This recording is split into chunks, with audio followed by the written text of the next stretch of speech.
धन्यवाद सर. सर्वांना सप्रेम जय भीम.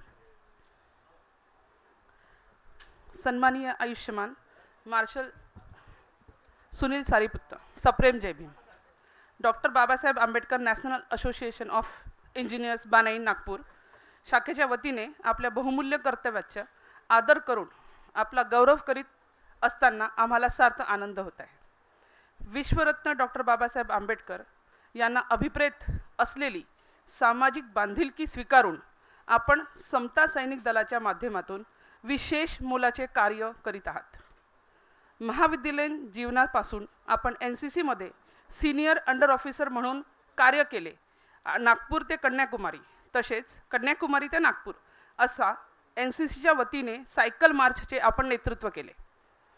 संविधान पुनरावलोकनासाठी निर्माण केलेल्या वेंकट चलैया आयोगाच्या विरोधात जनतेमध्ये जनजागृती करण्यासाठी आपण माननीय विमल सूर्य चिमणकर यांच्या मार्गदर्शनाखाली आयोजित केलेल्या चैतन्यभूमी ते दीक्षाभूमी असा एकूण 1200 किलोमीटर अंतराच्या पायदळ लॉन्च मार्चमध्येही आपला सहभाग नोंदविला आहे. रमाबाई नगर घाटकोपर येथील मनोरमा कांबळे प्रकरण, खैरलांजी प्रकरण, रोहित वेमुला प्रकरण, नितीन आगे प्रकरण आणि अशा अनेक आंदोलनांमध्ये आपण प्रत्यक्ष हरिरीने सहभाग घेतलेला आहे. बुद्धगया महाविहार मुक्ती आंदोलनाच्या दुसऱ्या टप्प्यामध्ये भंते नागार्जुन सुरई ससाई यांनी आयोजित केलेल्या आंदोलनामध्ये दिल्ली येथील जंतर मंतर आंदोलनात आपला सहभाग राहिलेला आहे. त्याचप्रमाणे ऑल इंडिया बुद्धिस्ट फोरमचे महासचिव आकाश लामा यांच्यासोबतही आपण संपूर्ण भारतामध्ये आंदोलन उभे केले आहे. समता सैनिक दलाच्या शाखा भारतातील संपूर्ण शहरात असल्या पाहिजेत हा बाबासाहेबांचा संदेश होता. त्या स्वप्नपूर्तीसाठी आपण भारतभर कार्य करीत आहात. त्यामुळेच महाराष्ट्र तसेच उत्तर आणि दक्षिण भारतात समता सैनिक दलाच्या शाखांचा अनेक ठिकाणी विस्तार झाला आहे. या माध्यमातून आपण बाबासाहेबांच्या दृष्टीतील लोकशाही जिवंत ठेवण्यासाठी हजारो निष्ठावंत कार्यकर्त्यांची एक विशाल फळी निर्माण केली आहे. आपण सध्या समता सैनिक दलाचे केंद्रीय संघटक म्हणून 2019 पासून कार्यरत आहात. आपण समाजाकरिता निरंतर करीत असलेल्या उल्लेखनीय कामाची अतिशय नम्रपणे दखल घेऊन आणि आपल्या कार्याबद्दल कृतज्ञता व्यक्त करून हे सन्मानपत्र बानाई नागपूर शाखेच्या वतीने महाड क्रांती दिनी महाड क्रांती शताब्दी वर्ष महोत्सव निर्मित आयोजित कार्यक्रमात आज गुरुवार दिनांक 19 मार्च 2026 रोजी आपणास आदरपूर्वक बहाल करीत आहोत. आपणास सुदृश्य आरोग्य, सुखी व समाधानाचे दीर्घायुष्य लाभो आणि सामाजिक कार्यासाठी बानाईला आपली प्रेरणा मिळत राहो हीच सदिच्छा. मी गेडाम सरांना विनंती करते की त्यांचा सन्मान करावा. आयुष्यमान मार्शल सुनील सारीपुत्त यांचा सत्कार होतो आहे. पुष्पगुच्छ, सन्मानचिन्ह, सन्मानपत्र आणि शॉल देऊन आपण त्यांचा बानाईतर्फे आज या महाड क्रांती दिन महोत्सवानिमित्त सत्कार करतो आहे.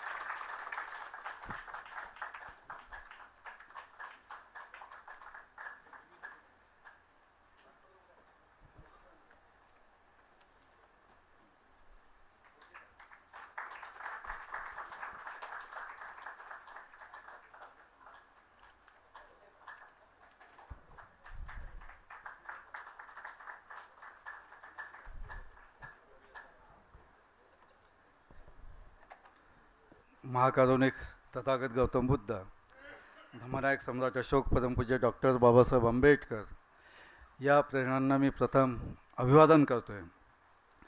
तसेच ज्यांनी समता सैनिक दलाला नवा आयाम दिले ते आमचे स्मृतिशेष मार्शल ॲडव्होकेट विमल सूर्य चिमणकर सर यांनाही वंदन करतो आहे. आणि आता ज्यांचं निधन झालं आहे त्या आंबेडकरी चळवळीमधील विचारवंत मार्गदर्शक रणजित भाऊ मेश्राम यांच्याही स्मृतींना अभिवादन करतो आहे. मला वाटते गेल्या 40-45 वर्षामध्ये काम करत असताना हा सत्काराचा प्रकार पहिल्यांदा माझ्या आयुष्यातला. म्हणजे असा माणसांचा सत्कार करू नये असं वाटतं. म्हणजे माणसं मग हरकून जातात आणि मग कामाची स्पीड कमी होऊ नये पण सरांनी आता जसं म्हटलंय की यांनी एक नवं चैतन्य लाभेल आणि आपण अजून जास्त गतीनं काम करू शकू. आंबेडकरी चळवळीकडे बघत असताना ज्या वस्तीतून मी आलेलो आहे, सरांनी 10 मिनटं म्हटले, त्याच्यापेक्षा जास्त वेळ घेणार नाही मी. आमची वस्ती म्हणजे भीमनगर, जोगीनगर. तिथले आमचे विठ्ठल नारायणमध्ये उठून गेलेत की काय, म्हणजे आताच होते ते पण होते. त्या वस्तीतला मी, जिथे इलेक्ट्रिसिटी नव्हती, रस्ते नव्हते, आणि ते आमच्या वस्तीतले पहिले कदाचित इंजिनियर होते. आणि त्यांचा बंगला इथे छत्रपती चौकामध्ये, आणि त्या काळामध्ये तिथे शूटिंग होते सिनेमाचं. कुलदीप पवार आणि रंजना वगैरे काहीतरी होती. आम्ही लहान लहान होतो, बघायला आलो होतो. पण आपल्या समाजाच्या एका इंजिनियर माणसाचा एक मोठा बंगला या इलाक्यामध्ये होता, जिथे कुणाचेच बंगले नव्हते. आणि मी हेही बघितलं की आमच्या वस्तीमधले विठ्ठल नारनवरे असोत की डॉक्टर सुखदेवदादा रामटेके असोत, ही सर्व मंडळी त्या 79च्या आंदोलनामध्ये, नामांतराच्या आंदोलनामध्ये सहभागी होते. लाट्या काट्या खाल्ल्यात आणि त्या गोळीबारात सर्व ठिकाणी होते. आणि अशा लोकांना पाहून आम्ही तरुण झालो, मोठे झालो आहे आणि चळवळीमध्ये आम्ही झोकून दिलं आहे. काळ जाता जाता जसं बघत चाललो आहे की आज आंबेडकरी चळवळ नेमकी आहे कुठे. म्हणजे JS पाटील साहेबांनी, बासागडे सरांनी, सर्वांनी, म्हणजे आर्थिकतेकडे आपण दुर्लक्ष करायला नको, आपण करत आहोत. चांगली गोष्ट, अभिनंदन आहे. म्हणजे बाणाईने जे सुरुवात केली ते पण अतिशय चांगली सुरुवात होती. पण एकंदरीत चळवळीचं काय, म्हणजे एखाद्या समाजाला कॅरी ऑन करण्यासाठी पिढ्या लागत असतात. त्या पिढ्या आपण निर्माण केल्यात काय, त्या पिढ्या दिसतात काय. इथे अबोव 50+ जास्त आहेत. इथे तरुण कुठे आहेत हा इथलाच प्रकार नाही आहे. तुम्ही देशाच्या कोणत्याही कानाकोपऱ्यात जा किंवा महाराष्ट्राच्या, हे करूया आपण की हा तरुण गेलाय कुठं, त्यांना कुठं गाळलं आहे आपण, ते फेसबुकमध्ये आहेत की कुठे आहेत, याचा विचार आपण करणार आहोत की नाही. ज्या परमपूज्य डॉक्टर बाबासाहेब आंबेडकरांनी महाडच्या 14 तळ्याला पाण्याला आग लावली, ती सुरुवात होती त्यांची. आणि ते करत असताना बाबासाहेबांनी फ्रेंच रिव्होल्युशनमध्ये झालेल्या त्या टेनिस कोर्टाच्या शब्दाचा उल्लेख करतात. त्या टेनिस कोर्टाच्या शब्दाचं काय आहे, टेनिस कोर्ट जे असतं, मैदान जे असतं, तिथे त्या फ्रेंच रिव्होल्युशनच्या वेळेस ते सर्व लोक तिथे जमा होतात आणि प्रतिज्ञा करतात की जगभरामध्ये समता, स्वातंत्र्य, बंधुता आणि न्यायासाठी आम्ही लढणार आहोत, माणसांच्या माणुसकीसाठी लढणार आहोत. त्या शब्दाची आठवण बाबासाहेब करून देतात. आणि त्याचं शिखर जे आपल्या दीक्षाभूमीपर्यंत येतं.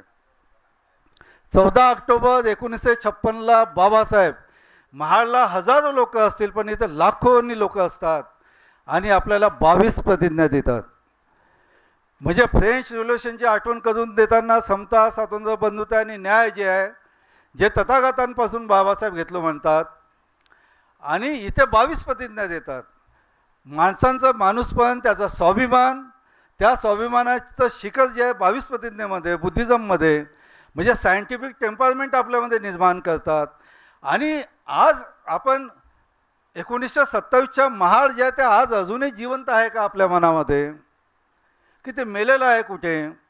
काही वर्षांआधी मुंबईला असताना आमचा एक जाधव नावाचा आपल्या समोर एक कवी आहे, त्याने कविता ऐकवली, बाबासाहेब माफ करा, आजकाल आम्ही महाडला येत नाही, कारण आजकाल आम्ही बिस्लरीचं पाणी प्यायला लागलो आहे, खूप ऊन असतं व आजकाल आम्ही येत नाही, गर्दी कमी व्हायला लागली महाडमध्ये. त्या ज्या ओळी होत्या की आजकाल आम्ही बिस्लरीचं पाणी प्यायला लागलं आहे, अरे पाण्याची चव जी आहे ते बाबासाहेबांनी दिली ना आपल्याला. आणि हे असा प्रवास करत असताना आज आपल्यातलं दीक्षाभूमी तर हरवली नाही. ज्या दीक्षाभूमीकडे लोक टक लावून पाहत आहेत की इथून काहीतरी निघेल, पण कुठंच काही नाही आहे. म्हणजे आपल्या बंगले असावे, सर्व असावं, म्हणजे त्याच्या विरोधात नाहीच आहोत आपण खूप मोठे व्हावेत. एक प्रसंग सांगतोय. मागे जालंधरला असताना, पंजाबला असताना, गिड्डाजी ज्यांच्या शाळा वगैरे, त्यांचे एक मोठे बंधू आहेत. मागच्या वर्षी ते कॅन्सरनं मरण पावलेत इंग्लंडमध्ये. त्यांनी बोलवलं होतं. पंजाबमध्ये काही ठिकाणी ते घेऊन गेले समता सैनिक दलाच्या बांधणी करताय. 70च्या वर होते आणि ज्या त्यांचा जो घर होता ते बंगला होता मोठा, सिनेमात आपण जसं लहानपणी बघायचो तसं. बाथरूम खूप मोठं होतं. कितीतरी लँड जागा त्यांच्या कितीतरी एकर आहेत. 100 दुकानं असतील विविध शहरांमध्ये आणि माणूस जमिनीवर होता. मी त्यांना म्हटलं, गिड्डा जी आपके पास इतना सब कुछ है और आप में अहंकार नहीं है. क्या है साहब? बोले ये सब जो है वो सब बाबा साहब का है. बोले अपना क्या है, मेरा क्या है? मैं तो मजदूर बन के गया था इंग्लैंड में अंग्रेजों के साथ. बाबा साहब नहीं रहे होते तो ये कुछ नहीं रहा होता.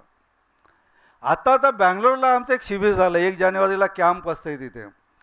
ज्या माणसांनी ती जागा दिलेली होती, मी बघितलं एक व्यक्ती जो आहे तो साफसफाई करत आहे, पाण्याचे पाईप बांधत आहे. एक लेडी आली, ते चहाचा कप घेऊन आली. मी माहिती काढलं तो ओनर होता तिथला आणि नंतर कळलं की 200 कोटीचा मालकही आहे. जी लेडी आली होती चहा घेऊन त्यांची मिसेस होती आणि ती लेक्चरर आहे युनिव्हर्सिटीमध्ये. म्हणजे अहंकार नाही आहे आपल्याकडे. 500 रुपये दिले वर्गणी, इतके कॉलर टाईट करतात, इतके बोलतात, इतकं सुनवतात. बापरे. म्हणजे जी लिनन्सी जी पाहिजे होती आपल्यामध्ये, त्या लेह लद्दाखच्या लोकांकडे जाऊन बघा.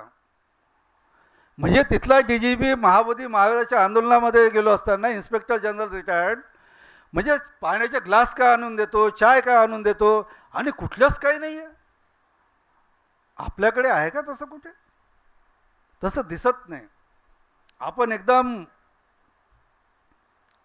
आणि चळवळ जे बघतोय आपण, तर आज कुठं आहोत आपण? 2-4 मिनिटं आहेत माझ्याकडे. आणि एकंदरीत याच्यामध्ये आपण बघत असताना या सर्व गोष्टी JS पाटील साहेबांपासून तर सर्व लोकांनी जे काही मांडणी केली, हे सर्व करत असताना इव्हन फुलझेले सर जे काही करत आहेत, ते सर्व करायला तुम्हाला तरुणाई लागणार आहे, पिढ्या लागणार आहेत. त्या कशा बांधण्यात आपण? मग बाबासाहेबांनी ज्या मातृ संघटना दिलं आहे, समता सैनिक दल जे मातृ संघटन दिलं, त्याचं काय करतोय आपण? बुद्धिस्ट सोसायटीचं काय करतोय आपण? रिपब्लिकन पार्टी ऑफ इंडियाचं काय केलंय आपण? आता रणजित भावना श्रद्धांजली देणार आहेत 2-4 दिवसामध्ये. आदरणीय सर त्याचे अध्यक्ष आहेत. म्हणजे जे गद्दार आहेत, जे समाजद्रोही आहेत, ते आता त्यांना श्रद्धांजली देणार आहेत. म्हणजे चाललाय समाज कुठे? तुमचं राजकीय अस्तित्व कुठे आहे? ज्या मुसलमानांना 2,500 मुसलमानांना गुजरातमध्ये कापून काढलंय, हळूहळू त्यांच्या लक्षात आलं आपलं अस्तित्व संपत आहे. ते अस्तित्वासाठी झगडत तुमच्या नागपूरमधून लोक निवडून आणलेत त्यांनी. रिपब्लिकन पक्ष कुठे आहे? कुणी गाळलं त्याला? वेगळी मांडणी होत चाललेली आहे अजून समाजामध्ये. राहुल गांधीचं परवाचं जे भाषण आहे लखनौमधलं, कि गांधी, नेहरू, आंबेडकर और कांशीराम जी इन्होंने कॉम्प्रोमाइज नहीं किए बोलते. बाबासाहेबांपर्यंत मी समजू शकतोय, त्यांनी कॉम्प्रोमाइज नाही केलंय. काय कांशीरामजींनी कॉम्प्रोमाइज नाही केलंय? अख्खा उत्तर भारत UP जाय ते आनंद दिलाय. काय आठवले कॉम्प्रोमाइज नाही आहेत, कवाळे नाही आहेत. हे सोकॉल लिडरशिप जी प्रकाश आंबेडकरांपर्यंत येते, कॉम्प्रोमाइज झालेली आहेत. त्यांना रोखणार कोण? थांबवणार कोण? आपलं राजकीय अस्तित्व पाहिजे की नाही पाहिजे? मग बाबासाहेबांचा रिपब्लिकन पक्षही पाहिजे, रिपब्लिकन विद्यार्थी फेडरेशनही पाहिजे. मग कोणता एका JS पाटील साहेबांचा मुलगा एखाद जो येणारा जो असेल तो 500 रुपये मागणार नाही ABVP. आपण आपल्या लेकरांना घेऊन जात नाही, विहारांमध्ये घेऊन नाही जात, आंदोलनामध्ये घेऊन नाही जात, संगोष्ठीमध्ये ऐकायला घेऊन नाही जात. संस्कार होतील कसे? आणि याच्यामधून की बाबासाहेबांनी महाडला जे पेरलं होतं आपल्या हृदयामध्ये, ते कुठेतरी मदत तर नाही आहे. ती आग अजून पेटवायची गरज आहे. आणि त्या 22 प्रतिज्ञा ज्या दिल्या होत्या, ज्या मायबाप लोकांनी त्या 22 प्रतिज्ञा घेतल्या आणि स्वाभिमानानं जगलेत, आता ॲडजस्टिव्ह झालेला होता आपण. त्यांचं धोरण आहे adjust it, absorb it and finish it. आपल्याला ठरवायचं आहे ना, आपल्याला स्वाभिमानानं जगायचं की गुलामासारखं जगायचं आहे म्हणून. मग बाबासाहेबांनी जो स्वाभिमान पेरलाय, आजच्या महाडच्या या दिवसावरती आपण त्या स्वाभिमानाला जागवत नसू, आपण समाजातल्या तरुणाला रस्त्यावर आणत नसू, पिढ्या घडतील कशा, आपण सिक्युअर कसं होणार आहोत. आजच्या या दिवसावर बाणाईने जे 100वे वर्ष येत आहे, त्या बाणाईने जो घडवून आणलेला कार्यक्रम आहे, त्या निमित्तानं आपण याच्यावर विचार करूया. आपण विचार केला नाही तर म्हणजे संपल्यातच जमा होता आपण, पण करायला हवं. ज्या बाबासाहेबांनी एवढ्या मेहनतीनं आपल्यापर्यंत आणलं आहे, त्याच्यासाठी आपल्याला काम करावं लागणार आहे. नाही तर समाजामध्ये एक टॉक असाही आहे, मी जो काय इंजिनियर बनलो आहे, डॉक्टर बनलो आहे किंवा मोठ्या IAS झालेलो असेल, ते माझ्यामुळे झालेलं आहे. बाबासाहेबांचं तिथे कुठंच योगदान नाही आहे. मागे एकदा शिबिरानिमित्ताने एका इंजिनियरकडे, नाव नाही सांगत, इंजिनियरकडे गेलो होतो.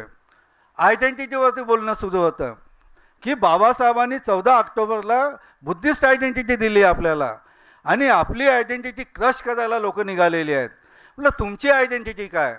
घरातून बाहेर निघाल्यावर जसं बसत नाही बायको, ते म्हणतात तुम्ही माझी आयडेंटिटी विचारली, माझी आयडेंटिटी ओशो आहे म्हणाले. आणि वरचा जो माळा आहे, जो हॉल बांधलेला आहे, तो ओशोच्या त्या प्रॅक्टिससाठी आहे.